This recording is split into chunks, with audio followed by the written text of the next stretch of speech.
Welcome to Accessible Art History, the podcast, the best place for art history lovers or anyone that is curious. My name is Annalisa, and I'm going to be sharing an amazing metropolitan masterpiece with you today. Just a quick reminder before the episode starts, all sources and images will be posted on the Accessible Art History blog. You can find a link in the episode description, as well as on Instagram at accessible.art.history and at metropolitan.masterpieces. Now that we have that out of the way, let's get started. In Hinduism, Shiva is one of the primary deities. Depending on the branch, he is either the supreme deity or one of a select group of top deities. Either way, Shiva is incredibly important and widely worshipped. Additionally, in this religion, gods have multiple guises depending on the time, story, and situation.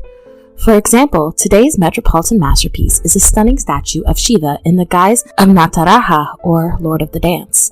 This cosmic ritual shows the god's role as creator, protector, and destroyer of the universe. So to learn more about it, keep on listening. And one quick note, I will do my best to pronounce all names and styles, but I apologize if I do mispronounce something. I'm not very well versed in any of the languages or dialects of the Indian subcontinent, but mean no disrespect if I mispronounce something. Dating from around the 11th century CE, this statue of Shiva is stunning. It's made of copper alloy, which is why age has given it a greenish tinge. The work has a simple studded base, but Shiva doesn't stand on it. Instead, his foot tramples a dwarf-like figure representing Aspamara Purusha, the illusion that leads people astray. Shiva's other foot kicks up, showing us that he's engaged in dance. He has 4 hands.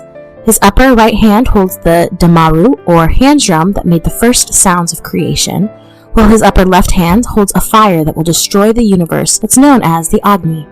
Shiva's other 2 hands point towards his foot, making sure that we can tell that he's dancing. In fact, Shiva is dancing so enthusiastically that his hair is flying around. This entire scene is set within a flame halo, once again enforcing the divinity of this piece. As beautiful as this statue is, it's also important to understand it as a religious object.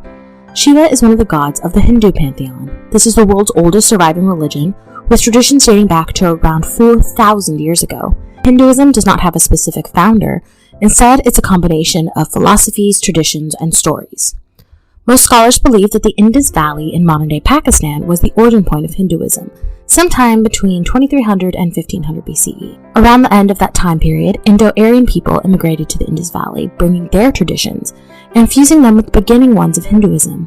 We call this period, between 1500 and 500 BCE, the Vedic period, because it was during this time that the Vedas were written.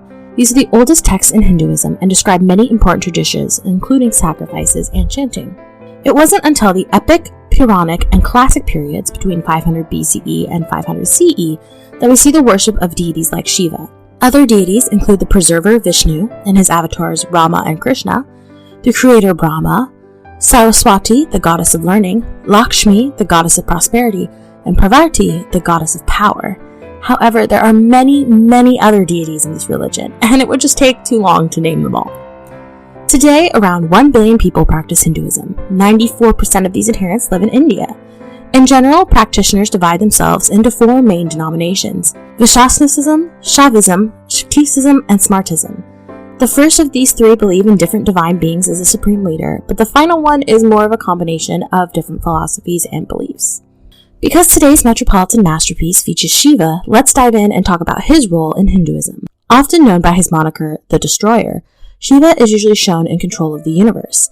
He has the power to both protect and destroy things as he pleases, making him one of the 3 most powerful gods in the Hindu religion.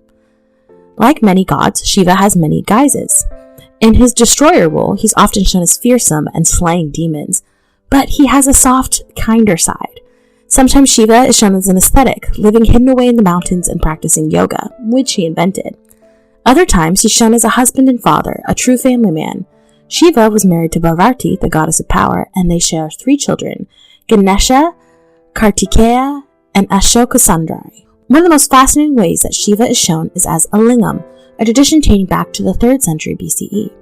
You might be familiar with this term if you've seen the second Indiana Jones movie, The Temple of Doom, where several lingam are stolen from villages.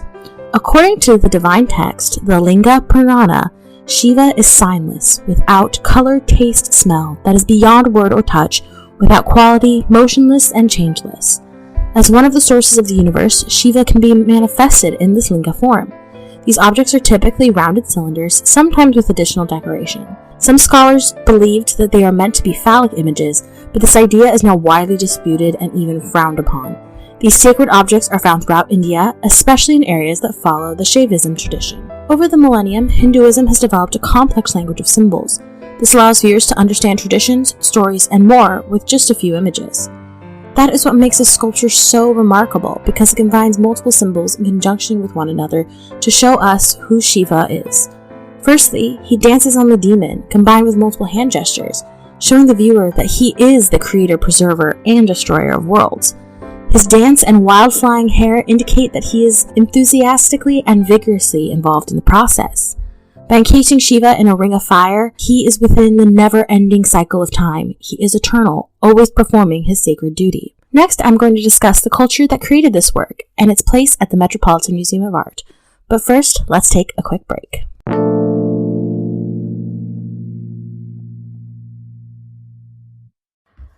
Want to make a podcast? Spotify's got a platform that lets you make one super easily, then distribute it everywhere and even earn money, all in one place for free. It's called Spotify for Podcasters, and here's how it works.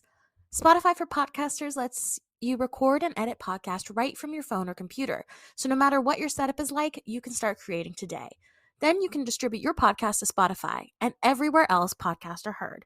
Video podcasts are also available on Spotify. And when you want to take conversations with your fans to the next level, Q&A and polls are the best way to get them talking. With Spotify for Podcasters, you can earn money in a variety of ways, including ads and podcast subscriptions.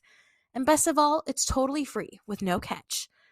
Ever since I discovered Spotify for Podcasters, I've been using them like crazy. I upload every week with Accessible Art History, the podcast, and I'm so thankful to have a program that's easy for me to use, especially because I'm not super tech savvy.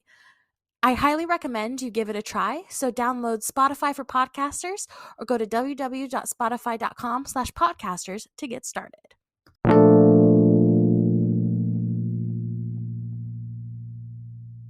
Alright, now that we're back, let's discuss the Chola dynasty of India. Although the family's roots can be traced back to the 2nd century CE, they came to dominate the region by the 9th century CE. They are based in southern India and eventually included Sri Lanka in their domain. The Chola dynasty utilized a strong military in order to expand its borders. Once these goals were achieved, the king would send out politically savvy ambassadors to foster trade and good relationships with rulers of the surrounding areas. Beside their strong borders, the Chola rulers were known as great patrons of the art and architecture.